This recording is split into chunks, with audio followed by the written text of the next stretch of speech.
Recipe બનાવવા માટે હું જે મસાલા અને મસાલામાં ખાસ તો લાલ મરચું પાવડર વાપરું છું ને, તે વ્યુઅર્સ હંમેશા પૂછતા હોય છે કે આ લાલ મરચું પાવડર વાપરો છો તે કઈ બ્રાન્ડનું છે. તો કિચન સિરીઝમાં હું શીતલ અને વર્ષોથી હું જ્યાંથી આખા વર્ષ માટેના મસાલા લઉં છું ને, તે જગ્યાએ આવી છું. તો ચાલો આજે આપણે જોઈએ કે શુદ્ધતાનું ધ્યાન રાખી અને બારે માસ સાચવી શકાય ને તેવા આ મસાલા કઈ રીતે બનાવાય છે.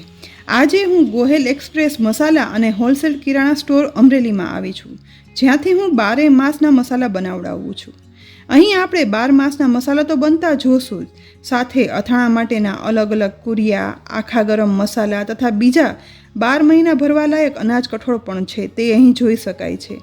આખું વર્ષ સાચવવા માટેના રાઈ, મેથી, વરિયાળી, જીરું પણ લઈ શકાય છે. જુઓ, એકદમ ચોખ્ખા દાણેદાર ધાણાના કુરિયા છે, રાઈના કુરિયા છે અને મેથીના કુરિયા પણ ખાસ વર્ષભર સાચવી શકાય ને તેવા અથાણા બનાવવા માટેના આખા વર્ષ માટેના અલગ અલગ કુરિયા પણ હું અહીંથી જ લઉં છું. હવે આપણે મસાલા પણ જોઈ લઈએ. અહીં સેલમની પ્રખ્યાત આખી હળદર સુકાયેલી 2 અલગ અલગ પ્રકારની છે. તેની સાથે ધાણા જીરું માટે 3 અલગ અલગ પ્રકારના સૂકા ધાણા પણ છે. હવે આપણે ગોહેલ એક્સપ્રેસ મસાલા સ્ટોરમાં જ્યાં મરચાં સૂકવાય છે ને પ્રોસેસ થાય છે તે જોશું. અહીં જુઓ, ખુલ્લી જગ્યામાં અલગ અલગ પ્રકારના માર્કેટ યાર્ડમાંથી લાવેલા સૂકા લાલ મરચાંની ગુણીઓ પડી છે.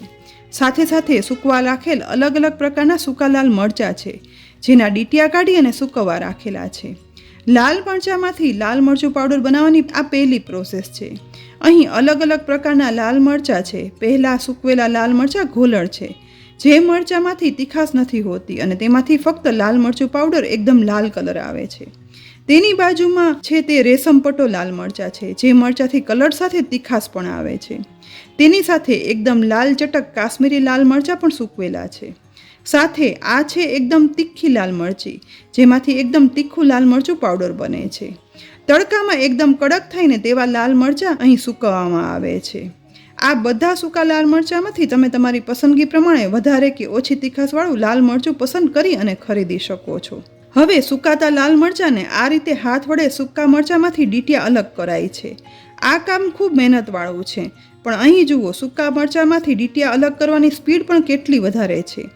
આખો દિવસ આ રીતે અનેક મહિલાઓ બેસી અલગ અલગ સૂકા લાલ મરચાંમાંથી ડીટિયા અલગ કરે છે, જેથી આપણને સૂકા લાલ મરચાંનો પાવડર છે ને તે ડીટિયા વગરનો એકદમ ચોખ્ખો મળે છે. અહીં બીજી સાઈડ સૂકું લાલ મરચું, હળદર, ધાણા જીરું બધું પીસી અને પાવડર બનાવવાના અલગ અલગ મશીન છે, જેને આપણે મસાલાની ઘંટી પણ કહીએ છીએ, જેમાં બધા આખા મસાલા દળાય અને પાવડર બનાવાય છે. તેની સાથે ગોહેલ એક્સપ્રેસ મસાલાના આ સ્ટોરમાં મસાલા પીસવાના ભાવપત્રક એટલે કે પ્રાઇસ લિસ્ટ પણ લખી અને આપ્યું છે. અને ગોહેલ એક્સપ્રેસ સ્પાઇસીસની આ એક સર્ટિફાઈડ બ્રાન્ડ છે. પ્રથમ આપણે સૂકા લાલ મરચાંમાંથી પાવડર કેમ બનાવાય ને તે જોઈએ. તો મરચું પીસવાનું અહીં આ મશીન છે. સૌ પ્રથમ મશીનના ઉપરના ભાગે ડીટિયા કાઢેલ સૂકા લાલ મરચાં ઉમેરાય છે. હવે હાથ વડે જ મશીનમાં આ રીતે ધીરે ધીરે લાલ મરચાંને આગળ કરવામાં આવે છે, જેથી તે પીસાઈ જાય. બધા મરચાં ધીરે ધીરે કરી અને ઘંટીમાં ઉમેરાઈ જાય ને એટલે મશીનમાં નીચે તરફ આ રીતે પીસાયેલા લાલ મરચાં પાવડરને સ્ટીક વડે આગળ ખસેડાઈ જાય છે, જેથી તે મશીનમાં એક જગ્યાએ એકઠા ન થઈ જાય. મશીનમાં બીજી તરફ આ રીતે પીસાયેલા લાલ મરચું પાવડર બહાર આવી જાય છે. અહીં તમે પસંદ કરેલ લાલ મરચાંને તમારી સામે જ દળી અને પાવડર કરી આપવામાં આવે છે. હવે આ પીસાયેલા લાલ મરચાં પાવડરને અહીં તેલ પણ ઉમેરી અને મિક્સ કરાય છે, જેને તેલ આપી દીધું કહેવાય. લાલ મરચાં પાવડરને તેલ આપવાથી આખું વર્ષ લાલ મરચું પાવડર છે ને તે એ જ સ્વાદનું અને એ જ લાલ કલરનું રહે છે. અહીં આપણે મરચાં પાવડરને આ રીતે વજન કરી અને પેક કરી આપવામાં આવે છે. ટૂંકમાં તમે પસંદ કરેલા લાલ મરચાં પાવડરમાંથી ડીટિયા કાઢવા, દળીને પાવડર કરવો, તેલ આપવું અને વજન કરીને પેક કરવું, આ બધી પ્રોસિજર છે ને તે તમારી આંખ સામે જ થાય છે, જેથી ભેળસેળની કોઈ સંભાવના જ નથી રહેતી.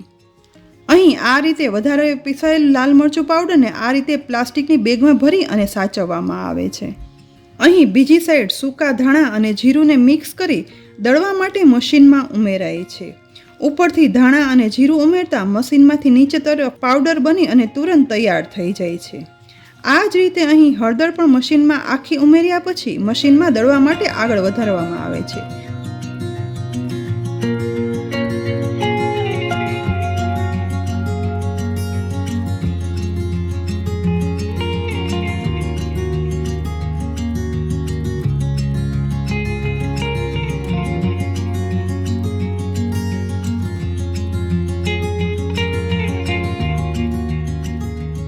ઘૂંટીમાં આ રીતે આખી હળદર મશીનમાં અંદર જતી રહે ને પછી પાવડર બની અને તૈયાર થઈ જાય છે. તૈયાર થયેલા હળદર પાવડરને પણ વજન કરી પાછો અપાય છે. ટૂંકમાં બધા મસાલા વજન કરી અને ઉમેરાય છે અને પીસ્યા પછી વજન કરી પાછા આપવામાં આવે છે.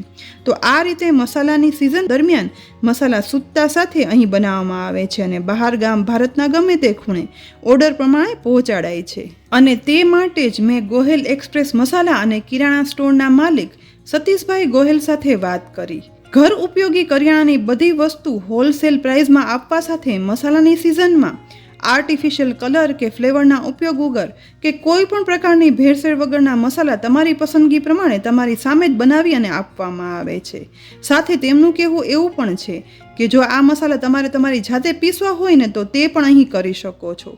એટલે જ ગોહેલ એક્સપ્રેસ બ્રાન્ડના મસાલા શુદ્ધતામાં ખરા ઉતરે છે. આ મસાલા જો તમારે ભારતના કોઈ પણ સ્થળ પર મંગાવવા હોય ને તો ગોહેલ એક્સપ્રેસ મસાલાના માલિક સતીશભાઈ અને ભૌમિકભાઈનો મોબાઈલ નંબર મેં ડિસ્ક્રિપ્શન બોક્સમાં આપેલ છે. તમે ફોન કરી અને મંગાવી શકો છો. તેના માટે તમારે ફક્ત કુરિયરનો ચાર્જ અલગથી આપવાનો રહેશે, પણ શુદ્ધતાની 100%ની ગેરંટી મારી. કારણ કે વર્ષોથી હું ઘરમાં અહીં બનેલા મસાલા જ વાપરું છું અને મારી બનાવેલી દરેક રેસીપીમાં આ જ મસાલા હોય છે. અને આ દરેક રેસીપીમાં તમે મસાલાના કલર જોઈ શકો છો કે આખું વર્ષ એકદમ કલરફુલ અને એ જ ફ્લેવરના મસાલા રહે છે. તો ફ્રેન્ડ્સ, આખા વર્ષમાં ભરવા માટેના મસાલા કેમ બનાવાય છે તે આ વિડીયોમાં જોયું. તમને આ વિડીયો કેવો લાગ્યો તે કોમેન્ટ બોક્સમાં લખી અને જરૂરથી કહેજો અને અમારી ચેનલને સબસ્ક્રાઈબ પણ કરી લેજો. સાથે તમને હજી આવી કઈ રીતે અને કેવા વિડીયો જોવા છે ને તે પણ કહેજો. અમે એ વિડીયો બનાવવાનો પૂરો પ્રયત્ન કરશું. ફરી મળશું નવી રેસીપી અને નવા વિડીયો સાથે. ત્યાં સુધી આવજો.